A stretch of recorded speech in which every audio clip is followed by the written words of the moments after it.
This is the Bax Grant Sports Show presented by Sports Radio America. I'm Bax. And this is Grant. Welcome to a Monday edition of the show. It's been a busy weekend, and there's a lot to talk about, Grant, and we are very excited for our first official show over here at Sports Radio America. So a big shout out to all the guys at Sports Radio America for making the transition for us possible. We are very excited to be here and can't wait to see where this takes us in the future, right, Grant? Right. We were extremely excited, maybe a little surprised when you got the call and you called me and I was like, what? Really? I wouldn't lie to you, Grant. Yeah, it was great. I was super excited when we got the call. My wife was just ecstatic. So it was really fun because it's just, like we've been saying, if this is your first time listening, Bax and I are just casual college friends, and then we just were like, hey, let's start a show together, and it's just kind of come to this pretty quick. So it's been really great. It really has, yeah. And since you do make a good point, Grant, about this being probably some of the first time other of our new listeners have heard us, we probably should give a little bit of a small brief background about ourselves just so they have an idea who the heck they're dealing with. But Grant and I both go to college in Milwaukee. I'm studying sports broadcasting and journalism. Grant is a music education. Yes, music education. Music education. I am a big supporter of the NFL and MLS soccer. My first love, I guess, is the American football. A big Green Bay Packers fan, but a fan of football in general. I just like a good game, Grant. I don't want to succumb just to being that Packer bias, and there isn't. We try to give equal treatment to all teams in the NFL, but Green Bay Packers is what I was raised on. Brett Favre was my hero growing up. Even now, a little bit, who knows? And then, just kind of Wisconsin Midwest sports teams as a whole are some of my favorite teams. Grant, what about you? Well, same thing with me. I'm a big Green Bay Packer fan. I'm a Badger fan, but I'd say a looser Badger fan. I'm like a college sports. I'm a fan of college sports. I'll just watch it because it's fun to watch. I'm a big hockey fan. I grew up in the St. Louis area, so the St. Louis Blues are my favorite team. Same thing for Major League Baseball. I'm a Cardinals fan, but I would say the biggest sport that I follow would be football. I know a little bit of curling, so any of you who are interested in curling, if there's anything interesting that you'd want to see. The curling demographic just exploded because you said that, Grant. I'm actually wearing my curling sweater today. Yeah, little warm-up jacket. That is, I did not know that curlers had warm-up jackets. I learn something new with you every week, Grant. They're fairly warm. I like them. I would hope so. You're usually on ice when you play curling, Grant. Yeah, it's not that cold in there. It's got to be cold enough to freeze ice, Grant, which means it's at least 32 degrees. Now you get over it. Do you? We're from Wisconsin. Well, you're from Florida. Yeah, that's the funny thing. You'd give them a blanket. Yeah, I've lived in Wisconsin for most of my life, but I did spend about 8 years down in Florida, so I'm called a hybrid, Grant. It's the best of both worlds. Okay, we'll leave it at that. That's what it's going to be at. Anyway. Moving along, Grant. So the first little bit of general news that we do at the beginning of every show, something that I just found interesting was Central Michigan head coach John Bonamengo is probably going to be the new head coach for the Detroit Lions. So, interesting. Yeah, a little team from Central Michigan that kind of gets a little bit of notoriety, but certainly not as much as everybody says they are. Yep, and I'm sorry, I read the headline wrong, Grant, and I thought that the Detroit Lions got a new head coach, and that's not true. Central Michigan's getting a new head coach, not the Lions. I was like, that doesn't sound right. They had a good year last year, but I read the headline wrong. Anyway, he is an assistant with the Lions, going to Central Michigan to be their head coach. All right. That's what it is. Totally different. Totally different. So, Detroit fans, I'm sorry if I just gave you all a heart attack. You're not. Jim Caldwell is not leaving. Everything's fine. I was going to say, I thought he was pretty okay. Just fine, and for some reason I decided to give you all a heart attack this morning. And that's not on purpose, I promise. But anyway, Central Michigan, they're going to get a very good head coach now with someone that does have a lot of NFL experience. So we'll see if that helps with the program's continued growth. They're having some pretty good seasons over the last few years. And then Grant, just kind of paging through the other general sports news as a whole, anything that really jumps out to you? Well, one that I saw was that somebody was talking about Michael Sam, which was the first homosexual player to be drafted. Or no, he was not. Yeah, he was. Oh, drafted. yeah, he was drafted by the Rams. Yes, he was. And then he was traded to the Dallas Cowboys practice squad. Mm-hmm. And they were just talking about what's next for him. And when I was watching stuff earlier in the season, when his story was big and they were moving him around, they said that he would need to find the right team. Because in his preseason game, he did get a sack. I believe he got a sack. Or yep, he had a decent preseason, but at the same time, he was going against other rookies like Aaron Donald, the AP Defensive Rookie of the Year. So he didn't exactly have... And the St. Louis defensive line is very talented as a whole. So that was a hard area for him to try to break into for a spot that he plays. Right. And when they were talking about him, they said it would take the right team because he's okay, but he wouldn't match with all defensive styles. He's not the best defensive player you've ever seen. So I think it's just going to take some time for teams to pick him up. I don't think it's going to. No teams are going to take into the fact that he's gay or no, and he's going to have all the media behind him because I think the media died down on him. I think a lot. He's kind of lost his 15 minutes of fame. Not saying he went for that, but that's very ESPN-like. That we've seen that with Johnny Football. We've seen that with Michael Sam and any other big story. Basically, Deflategate, for gosh sakes, that took how many weeks of media life that none of us will ever get back. That was at least they're even still reminiscing about it as well. Yeah, so I think they're going to go off plain talent when it comes to that, which would be hopeful, especially for a guy like Sam who says, "Look, I, was a terrific stand-up player at the University of Missouri. I won numerous awards in college. My, off-field likings, I guess, should not affect me on the field as a player." Right. Which is unfortunate that is how the world works nowadays. That you are labeled as something off the field, and that has to affect what you do on the field, which is unfortunate. It really is. But some national news, I think, that really has a lot of people intrigued, Grant, is that the Green Bay Packers, and this is not biased, I promise, it just happens to be a big story going around, that the Green Bay Packers head coach Mike McCarthy is relinquishing his play-calling duties. Well, possibly. That's true. I feel like he will, as much as he doesn't want to. I feel like after all the criticism that he took from the playoff games and just in general, a lot of people are calling for Aaron Rodgers to have full control of the offense. And I think that would be a really good idea, but from what I've been reading, it's going to be Tom Clements, who is going to be moved up to the offensive coordinator position, and then he would take that over. But I would agree with Aaron Rodgers taking it, but overall, Mike McCarthy, I think, should take a step back, possibly, or maybe not even the whole season, maybe not relinquish everything, but maybe a couple games here and there. Mm-hmm. Have somebody else make the play calls, or maybe in the preseason, have somebody make the play calls, see how it goes. Because, like you said, in the playoffs, they were on the 1 yard line and twice, and they couldn't get it into the end zone. And their red zone offense was a big thing. It was great at the beginning of the season, but then towards the end of the season, they pretty much shot them in the foot in most games because they got within the 20-yard line and they were kicking field goals and they weren't getting it in the end zone and they were keeping teams in the game. Yes. And that happened a lot throughout the end of the season, and partially that had to do with Mike McCarthy's play call and people assume that's what it was. And we don't necessarily know the conversations that McCarthy and Rodgers are having when Rodgers comes over and says, "Hey, we're on the 1 yard line, maybe we should do this." Because I feel like Aaron Rodgers, out of anybody on the offense, has the most pull with McCarthy because those guys are together all the time, So, but it is an interesting potential move. Tom Clements will assume a associate head coach position, and he will also assume the play-calling duties, and then Edgar Bennett, the former Green Bay Packer, will be promoted to offensive coordinator. Now, Bennett is an interesting story, though, because he has risen through the ranks since joining the staff back in 2005. We've seen him go all over the place.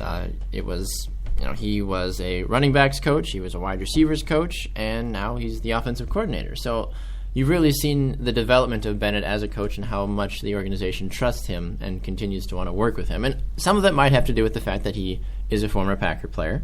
And you might want to call some bias on that. Be like, well, he did a great job for us when he played for us, so he knows the ideas, he knows the system, the core values that is the Green Bay Packers organization.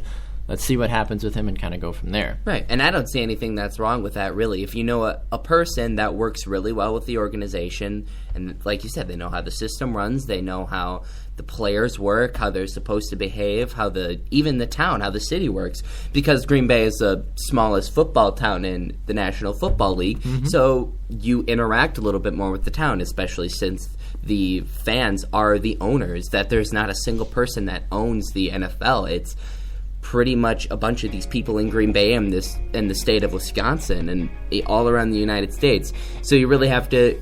The Green Bay Packers is a unique organization that you just have to get the feel for. Exactly. And so a former player I would imagine, fits pretty well in that spot. Yep, I completely agree with that. Well, we're going to step aside for a minute. When we come back, we're going to chat a little bit about the U.S. men's national team and their victory yesterday, and the U.S. women's national team struggling, Grant. And we're going to also get to our favorite part of the show, Grant's Rant. This is the Bax Grant Sports Show, presented by Sports Radio America. Don't go anywhere.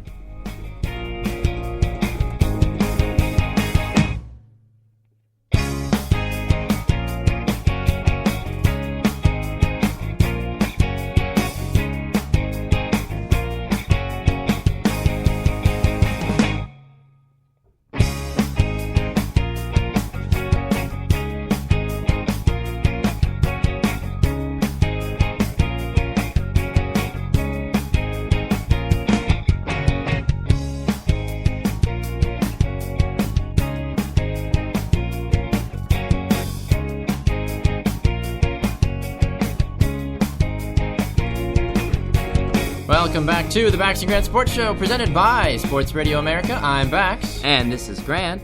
And we were just talking over break about letting you guys know about our social media opportunities, because we forgot to tell you that at the beginning of the show.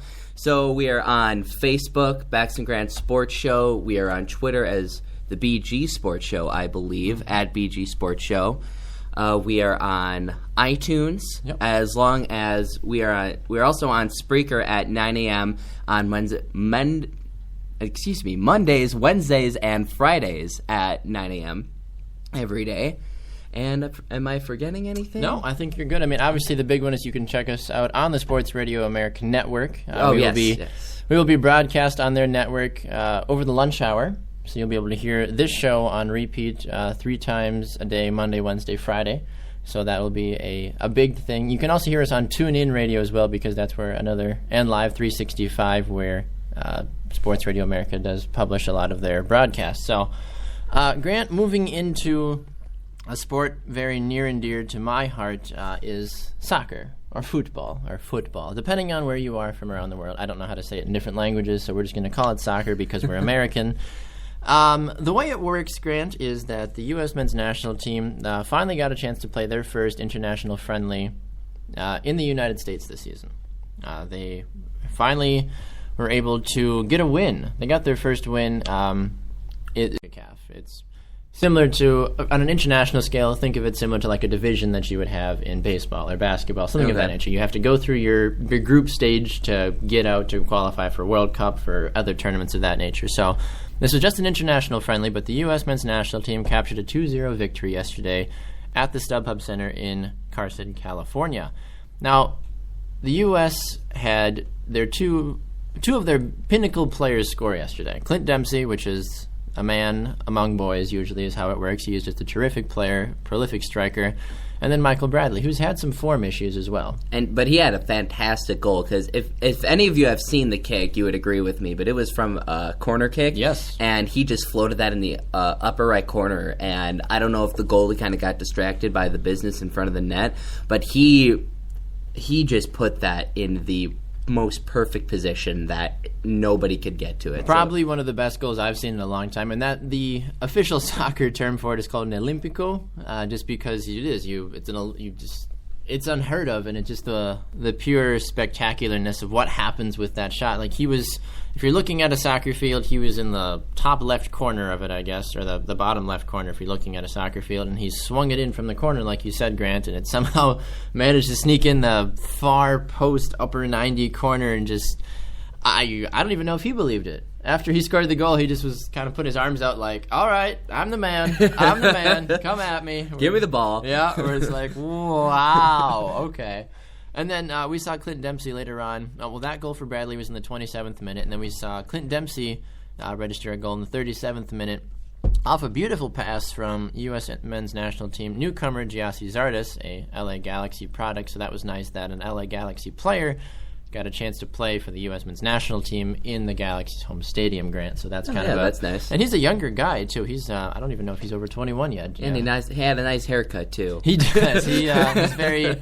He makes a bold statement with his haircut. But Dempsey scored a really nice goal. Got a one-on-one with Jaime Pinedo. Worked his way around him and then buried it in the back of the net. And it was all U.S. after that. And Nick Raimondo and Sean Johnson held tough in goal for the U.S. In both the first and second halves. And really made a good statement for the U.S. saying, hey, we're going to come right at you, and we're not going to let you come into our house and push us around. And really made a good statement after a lot of criticism has really been coming at the men's national team. And especially since that soccer is different for America. It's kind of unique because we're used to being fairly dominant in sports or having dominant leagues, whereas in soccer, and maybe you could argue hockey with this as well, but we're a little better in hockey than we are in soccer. I trust the the national teams for hockey more than I trust soccer. But and exactly because we're not really used to dominating soccer, and it's a newer sport. And in America, in America, yeah, and all around the rest of the world, it is the biggest sport. It's arguably the most popular sport. And now to finally see America catch on and being at home, and to see the amount of color and the amount of people that were in that stadium, it was just cool to see all the support and to see that it's finally picking up in America. Yep, there was at least 20,000 people in Carson, California yesterday for that game, so it was a great opportunity to see the U.S. Play in front of their home fans, because with the national team, their games usually, at least for the United States, are not set in one specific stadium, where it's like, okay, the U.S. men's national team, they are going to be based out of New York. All their home games are going to be in New York, XYZ. That's not it. Usually the U.S. men's national team travels around the country. They played games in Kansas City at Sporting Park. They were out in Carson, California yesterday. They've been down to my neck of the woods, down in Tampa, down in Miami, Jacksonville. They travel all over the state, or all over the country, which is really nice because it does help continue to grow soccer as a whole in the country. Now, unfortunately, Grant, although the U.S. men's national team did capture a victory yesterday, the women's team, who is arguably miles ahead of the men's national team on a lot of different fronts, suffered a defeat yesterday. And a lot of people don't necessarily want to say this, but they probably will, is that it might have been due to the absence of Hope Solo. And Hope Solo, as you know, Grant, was suspended for 30 days by the U.S. Soccer Federation after having another run-in with the law. So she has been suspended, and this is the first of two friendlies that she will miss because of her suspension. Now, France is a very, very good team. France is ranked third in the world. U.S. is ranked second, and then Germany's first. So you had to think of it, Grant. I'm doing my best I can to explain this ranking of how it is to you, because you're not as savvy in soccer as the rest of us are sometimes. But even just think about like a number 2 and a number 3 in college football. This is a huge game in that regards, where everybody was watching. The game was in France, so that was always a hard thing. But the U.S., they held strong for most of the game, Grant. But unfortunately, it all kind of started to fall apart in the second half, where France added 2 goals in a 2-minute period, in the 50th and 51st minutes. And the U.S. really never had a chance to recover after that. There were a few good plays from them, but it didn't happen for the U.S. women's national team yesterday. And, even though they did dominate the shot count, 15-11, they couldn't put it in the back of the net, unfortunately, Grant. And it's a learning curve. Right. And when I was reading an article about it, I saw that along with Hope Solo, with arguably being one of the bigger players on the women's national team, there was a couple players that were injured. Yeah. I didn't know if that had a big part, if they were big players, but there were three different players that were out with an injury for this game. Yeah, and you look at it, they are pretty influential players, Grant, in terms of Christine Rampone, a defender, Megan Rapinoe, she's a forward/attacker, one of the best left-footed players in the world, and then Sydney Leroux as well, a prolific striker who was out with an ankle injury. So those three players out certainly did not help the U.S. in terms of production, but the U.S. women's national team is very stacked in terms of the talent pool that they get to pull from. But yesterday just wasn't their day, right? Which is unfortunate. And you'll have games like that. Yeah, and it's going to happen. Yeah, and being involved in sports, you're not going to be expected to win every game. So even though they lose this game, I'm not fairly concerned about them. I still think they're going to be a top prospect and going in to whatever tournament they're going to go into, because they always perform fairly well. Yes, well, the Women's World Cup comes up this summer, Grant, 2015 FIFA World Cup in Canada. So this is some of their tune-up games for that before they take on whoever they take on throughout the group stages. And across from that, the U.S. Women's National Team, their next game, they head to England for a 3 p.m. Eastern match on Friday, February 13th. So England also particularly a pretty good team as well, so we will look to see how they fare in that friendly. But Grant, it is time for the show. It's time for the show? We're here doing the show, so I hope it's time for the show, because we wouldn't be here if it wasn't time for the show. Are you ready for your rant? Oh, I'm ready for All right, my it's rant. time for Grant's rant. All right, Grant. So for those that don't know, Grant's rant is the part of the show where Grant gets 30 seconds to rant about anything that he wants in the sports world, and I cannot stop him. I can just stand here in awe, or sit here in awe, as Grant throws his sports, whatever it is, on me and the rest of the listening audience. So 30 seconds on the clock, Grant. Are you ready? I am ready. Get set, go. James Dolan, the New York Knicks owner, tells off a fairly famous fan for writing an email to him saying that he's doing a bad job with the Knicks organization and that they're not performing well, and they aren't performing well at all this season. But James Dolan calls him an alcoholic, calls him rude things, and I mean, honestly, really? You're an owner of an organization? And then he told him to go cheer for the Nets, which is a rival New York team. Wow. That,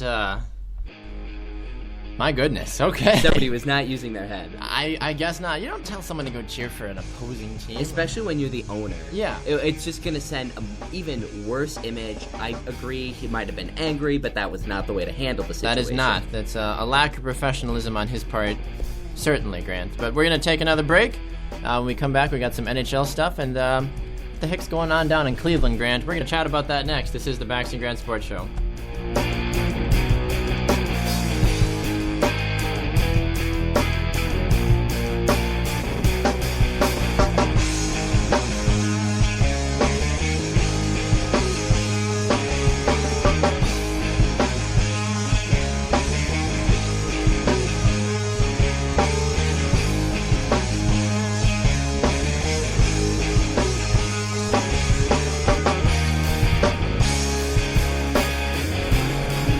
Welcome back to the Bax Grant Sports Show, presented by Sports Radio America. I'm Bax. And this is Grant. Welcome back inside the studio. Grant, you are going to chat a little bit about the NHL, because that is very near and dear to your heart. You allowed me, Grant, to chat about soccer for a little while, and you were very patient, and I appreciate that.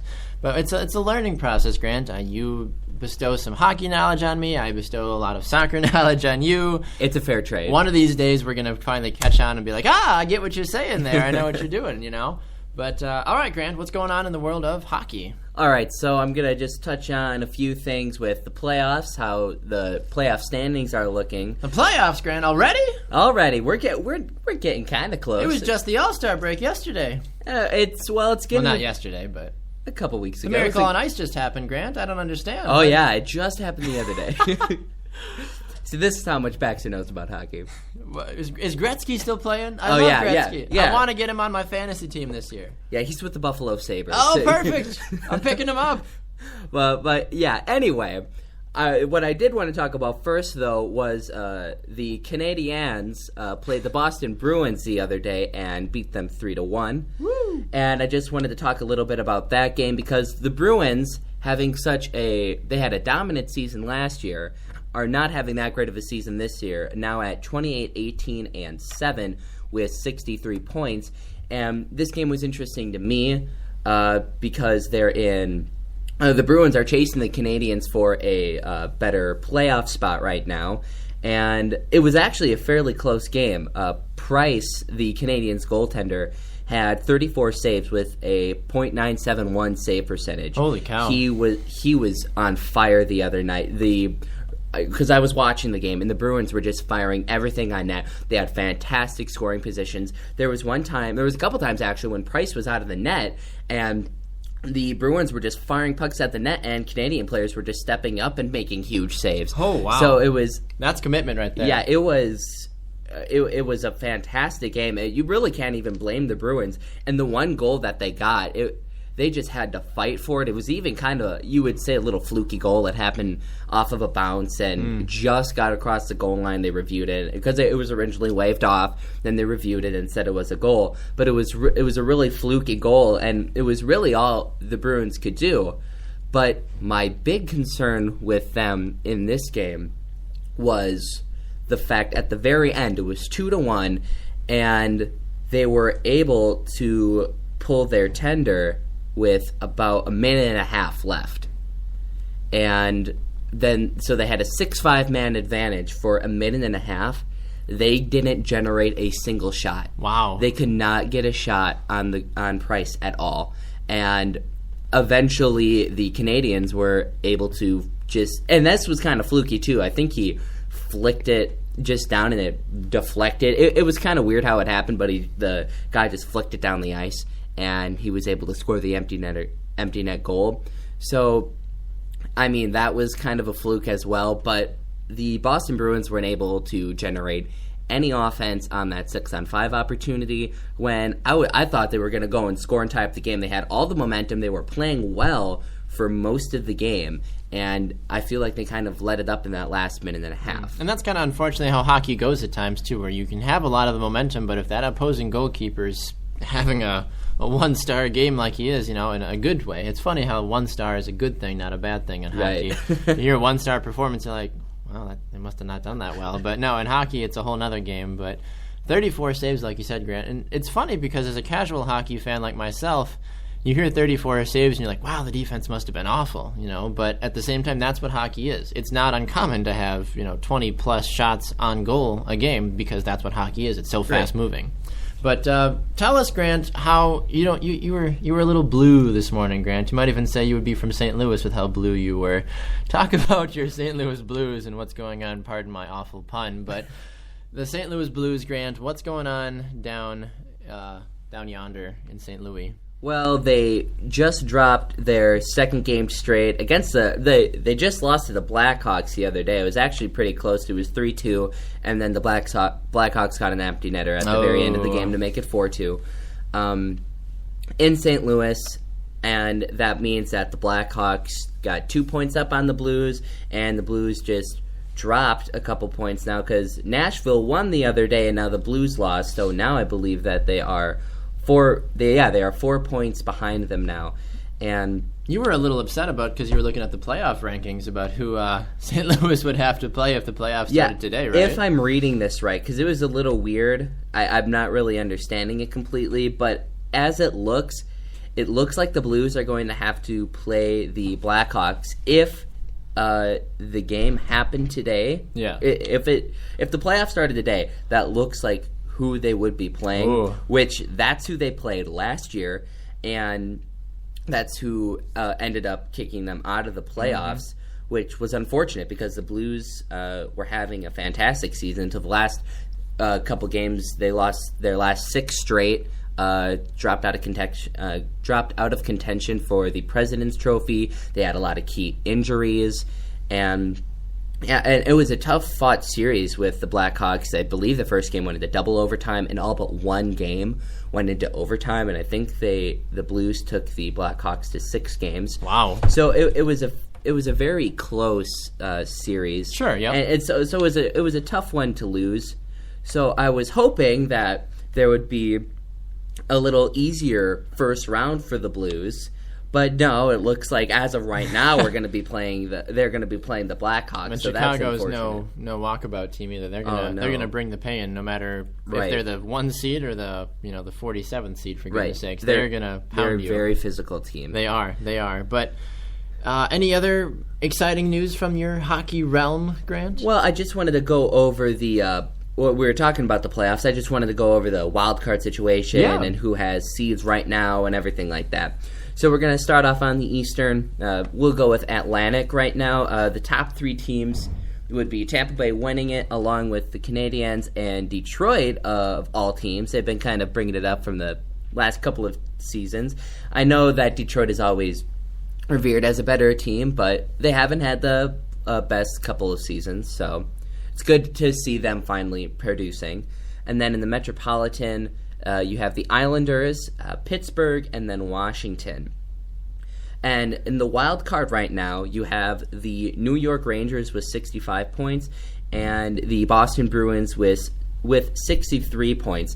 And the couple of the teams sitting outside the bubble are is Florida, the Philadelphia Flyers, and the New Jersey Devils. And Florida has 57 points right now, so they're 6 behind Boston. So it's still a chance. Yeah, still a chance, but if Boston can just keep on winning their games, which I don't see Boston having a problem of making it into the playoffs. Traditionally, they're a very good organization. Because they're a very good team. I think they just didn't have the best start to their season, and now they're really picking it up, so really watch out for them, even though last night didn't really show. Now over to the Western Conference. We'll start in the Central Division. We have Nashville Predators first, St. Louis Blues second, and the Chicago Blackhawks third. They're right behind them. Yeah, they're coming for you, Grant. Yeah, they're only 4 points behind. It's a little scary, but we'll see. We still have a lot of the season to go. Hopefully the Blues can pick it back up. And hopefully Shattenkirk can get back, because that's another thing for the St. Louis Blues is that they lost their star defender, Shattenkirk, to a lower abdominal injury, I believe. Ooh. And I believe he had surgery this week, and he's week to week to see when he can come back. So it doesn't look like it's season ending that I originally thought. So hopefully they can get him back sometime during the season, because he's a key player to that top line. Now over in the Pacific Division, we have the Anaheim Ducks, the San Jose Sharks, and the Vancouver Canucks with 61 points. And over in the wild card, you have the Winnipeg Jets and the Calgary Flames taking that wild card position. Now some of the teams on the outside looking in is the Minnesota Wild, and I know a lot of people up here are kind of upset by that because Wisconsin doesn't have a hockey team, so they need one. I think they need one. With the Wisconsin Badgers being such a prominent college hockey team, I'm kind of surprised that we don't. But the Minnesota Wild, a lot of people are kind of disappointed because they had a fairly good season last year, and they made it to. I think they actually played the Blackhawks. So I'm a Blues fan first, a Wild fan second. So I cheered for the Blues, and they booted him out. And then I cheered for the Wild, and then the Blackhawks booted him out. I'm pretty sure that's how it went. But I know Minnesota went to the second round last year, and right now they're not sketched in the playoffs. They are 25-20-6 with 56 points. So they're only 5 points away from Calgary right now, but they really have to step up their game. Now, right behind Minnesota are the LA Kings, and the Dallas Stars. So it doesn't look like we have a really big runoff season in the wild card, and it looks like it's still staying pretty tight in the Central Division. Oh, pretty much all the divisions. It looks pretty tight. So it's looking to be a really great end to the hockey season.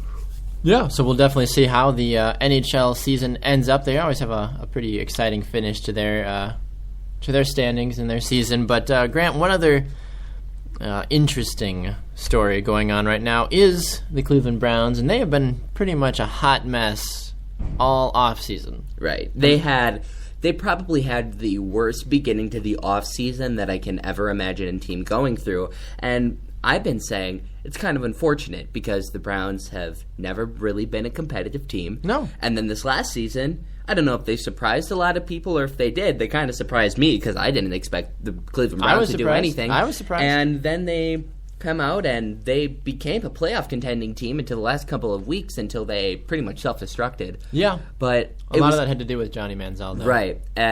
But anyway, that really disappointed me when I saw that. Yeah. Because I was like, great, now they're going to have a bunch of bad media. And me and you were kind of rooting for them to get to the playoffs. Yeah, we were kind were. of pushing for them because we wanted to see them make it. We wanted to see a team Same that with the struggled. Bills, too. Yeah, same with the Bills. We wanted to see teams that have struggled in the past to get to the playoffs. Granted, they would have gotten owned by New England no matter who ended up making to the playoffs, but It after a would have while, been a big though- milestone. Exactly. After a while, you do get really sick of the same 6 to 7 teams making the playoffs at least in the AFC. The NFC is kind of ever changing, but yeah. Anyway, so Grant, Brian Hoyer, he's tired.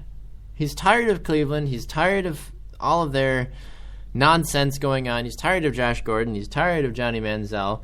And now something else has come out, Grant. What's going on? Yeah, well, first I want to point out, like you were saying, he was tired. And I just want to make a point because the Browns were 7-4, and then Johnny Manziel took over. Hoyer had one bad game. We're going to preface it with that. Yeah, Hoyer had one bad game. His overall record is 10-6 with the Browns. Interesting fact, that's the only winning record for a Browns quarterback since 1999. That is so sad. So, what do we do with this quarterback? They bench him. Yes. Because why not, of course. Yeah, because he had one bad game, so he's obviously going to suck for the rest of his career. That makes sense. So bench him, start this new guy who has a hot head of steam, has an alcohol problem, and as somebody who has never had a lot of NFL experience, who was a popular college quarterback, but we all know how that sometimes goes. So they decide, Sometimes? most of the time. Most of the time. You're correct. Most of the time. So they start him, and things don't go well. Shocker. Yeah. I was not shocked at all. I was kind of laughing when it happened. But anyway, yeah. So first that happens. Then you have Johnny Manziel admitting himself to rehab. Yes, admitting himself to rehab. Then you have Josh Gordon with his alcohol problems again, suspended for a year. Without pay. Now you have... To make it even better, Grant. To make it even to that make much the better. off-season even better for the Cleveland Browns and Brian Hoyer. I think the Browns just need to leave Cleveland. Really? Their curse is Cleveland. Really? You're going to go on the record saying that? I mean, the name leave is in the name. Cleveland. That's what LeBron did. He came back but money talks. But still, just go. Right. Brian Hoyer, I don't like you that much, but go. Do yourself a favor. Get out of Cleveland. Right. Go be Aaron Rodgers back up in Green Bay. We need Matt Flynn certainly is not the answer. Anyway, I'm done with my little bit there. But yeah, what happened, why we're just so get out of there, Brian Hoyer, is because what it looks like is there's a texting scandal. Textgate. I'm starting That's enough. I'm coining it. Textgate. We're done with Gate. We're done with the Never. Gates. You're never done with Gate. Textgate. It's a thing. But anyway. Trended on Twitter. #Textgate. You heard it here first, folks. Hopefully. I'm sure somebody else smarter than us probably came up with it. But anyway, Textgate. I'm calling it. But anyway, the Cleveland Browns have been accused of sending texts during the game from people at the front desk to coaches on the field. So I believe it would be like watching it on TV or getting a different perspective that the coaches can't get and sending them texts maybe about formation, something like that. It was a little hard to understand, but basically right now the league is investigating illegal texts. The NFL is investigating, Grant. We'll see. How many times have we heard that this past couple of weeks? More times than I think I ever thought I'd hear in my life. More times than I'd want to ever in my life. Yes, it was just a hot mess for the NFL this year. You can say that again. Yeah, and even Goodell. Yeah. As much crap as he gets, you have to feel sorry for him for how much he has to deal with. That is true. But anyway, yeah, the Cleveland organization is right now under investigation for illegal texts that they were sending on the field. And Brian Hoyer now is saying that he is having second thoughts about Cleveland, even though he's saying this is where he's from. He still likes the organization, and I mean, I think he might be saying that just because if he stays, it can keep team relations pretty good. Because he doesn't want to come out and be like, I'm done. This place is awful. And not be able to get out and then having bad chemistry with the team. But who can blame him, though? After being a fairly decent quarterback for the team that nobody really expected, came out and played great, you'd expect him to get some respect, and then he doesn't. And then all this stuff happens with his teammates, and you can kind of see where it's going. It's kind of going downhill for Cleveland, and you think, oh, they already benched me after having one bad game. Maybe I should try it with another team. Yeah. So Brian Hoyer is having second thoughts now. So goodness. Leave it at that. The Browns organization needs just a complete house cleaning on all facets. And well, I think the Bears need it more, but I mean, that's another story. That's another story. All right, Grant. Well, it's time to play a little What If. Now, the way What If works is that Grant and I will propose a What If question to each other, something that has either happened in the sports world and we ask the opposite or some variation thereof. So, Grant, did you have a comment? I just had one comment, because we did write these down before the show, and you said something that reminded me of the one I forgot earlier. Oh. And since both of ours were kind of pertaining to Wisconsin sports, sure. I'm gonna just let you know that I'm gonna switch mine. So That's if you want to completely take mine, you can. But no. I think I like yours mine. is good. I like mine. So, Grant, my question to you: what if the Green Bay Packers never drafted Aaron Rodgers? Well, we were kind of talking about it before the show, and then I said, no, I'm gonna stop and I'm gonna save it for the show. But I appreciate that. Thank you. My first thought was like, oh, I would cry because we wouldn't have Aaron Rodgers, and then I kind of thought, would Aaron Rodgers even ever be a thing? Like, even though, like, look at him, he's a fantastic quarterback and he has all the skills, but would he necessarily be the quarterback that he is today? He was part of a decent team. Yep. The Green Bay Packers already. A lot of these prominent quarterbacks going in have to deal with rebuilding teams. Yep. So right there, he already has a decent team to work with. Then he gets to sit behind Brett Favre for a couple of years, learn from one of the greatest that have ever played the game. Yep. So you get experience there. So I believe he wouldn't be as big of a deal as he would be today. Yeah, I'd be very in agreement with you on that one. All right, Grant, what do you got for me? All right, I'm dying to know now that you changed. You called an audible. Omaha! You called an Omaha on me. Now I don't know what's going on. Well, yeah, I was trying to remember last night because I thought of it and I was like, I should write it down. And I'm like, now I'll remember it later. Okay. But what if LeBron James never left Cleveland? Ooh. Do you think he would ever win a ring? Anything like that? Nope. LeBron would never have won an NFL, Lord. He never would have won an NBA. He wouldn't have won an NFL title LeBron either. James, all-star quarterback. Signs with the Browns. There's been rumors. No, I don't think he ever would have won an NBA championship. The Miami Heat are the best thing that ever happened to LeBron James. Granted, I think the organization would say the same, that he was the best to ever happen to their organization, but no, Cleveland was not in a good spot, and we saw that the organization dwindled down after he left. And even had he stayed there, they still couldn't win it. They did go to a few finals, they did go to a few championships, but never could finish it off in the right way. But no, it wouldn't have ended well for him, and probably still won't. Right, and even right now, like you were saying, even right now, they are not looking to be a top contender. It looks like they probably are going to make the playoffs, but I don't think they're going to win the finals. No. They even though they are in the Eastern Conference, things are certainly, Kevin Love and LeBron are doing a good job. There's no ifs, ands, or buts about that. But Cleveland is still not at that same place that Miami was, where they had a really good starting five and their bench was secure as well. Cleveland, they've got a little bit more to go, and I think maybe that they'll be able to add some more talent. There's been rumors of Ray Allen showing up. Which should be excited. By Ohio State winning the national championship, I think that's all that Ohio as a whole can really hold on to. Right. So they are going to just... Well, the Ohio State is pretty much the pinnacle of the guys down there. When a college team is the best thing to come from your state, I mean... That's not sports-wise. The Buckeyes could probably beat the Browns. That would be interesting. I would pay to watch that game. That would be interesting to see if they can actually do that. I don't know exactly what would happen, Grant, but it'd be a fun game to watch, that's for sure. But Grant, it's the end of the show already. That time flies, 45 minutes goes by fast. It really does. But thank you again for everyone tuning in for our first official broadcast here on Sports Radio America. Remember to check us out on Twitter at the BG Sports Show. Facebook, you can find the Bax Grant Sports Show Facebook page. And always tweet out questions. Yeah, please. Or Facebook us questions.